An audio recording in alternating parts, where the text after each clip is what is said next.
drop everything that you're doing and listen up. Okay, I don't actually have anything worth saying to follow up that dramatic pause. I watched Drop. It's a movie about a woman that goes on a first date at a restaurant and she keeps receiving anonymous airdrops and she has to do everything that it tells her to do, otherwise they're going to kill her son. If you thought that was a kind of silly premise, you are not wrong. Yeah, not a great movie, but I thought I would kind of categorize things in a couple of different ways. So listed right here are 5 topics that I'm going to talk about, and then we are going to move them over either into a fun category or a stinky category. So starting off with the actors, our main actress, Megan Fahey, and then we also have Brandon Sklenar.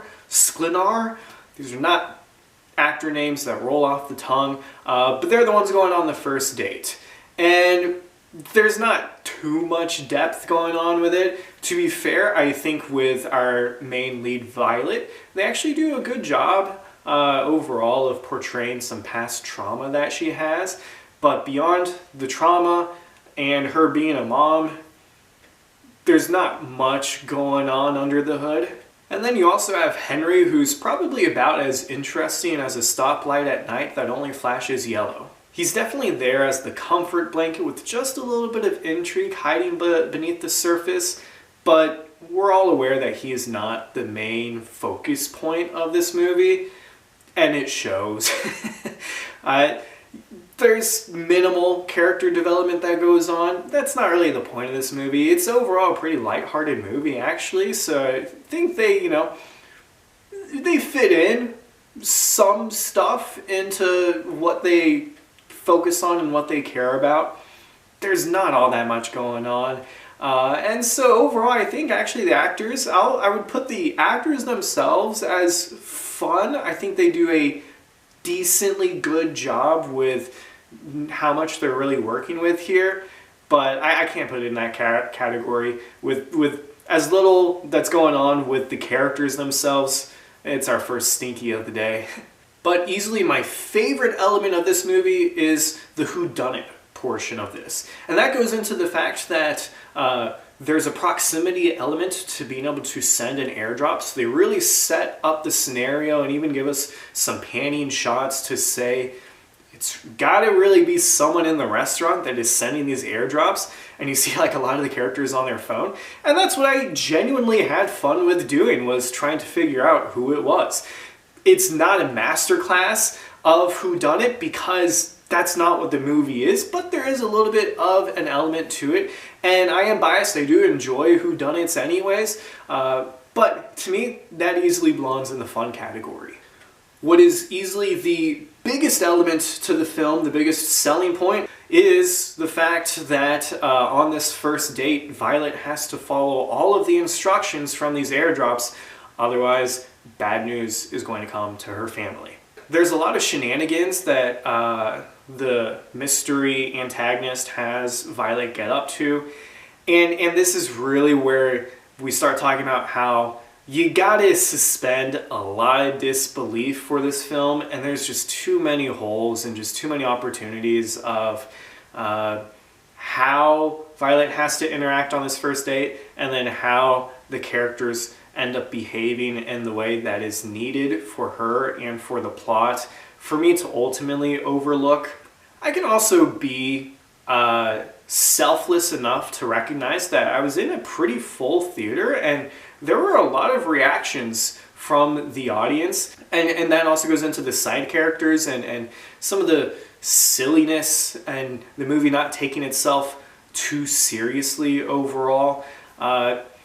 For me, I just wasn't along for the ride to really enjoy these elements enough. Particularly the waiter. Me and my friend were almost at a point of physical pain when it came to the cringeness of the awkward first date humor that was coming out of that. And yeah, some people were enjoying it. Not quite my style of what I was there for. First dates, I will happily put in the stinky category. I think this is a very silly movie, but it's not completely devoid of craft, actually. There are a lot of airdrops that are shown during the film, a lot of like just memes and texts that are overall being sent.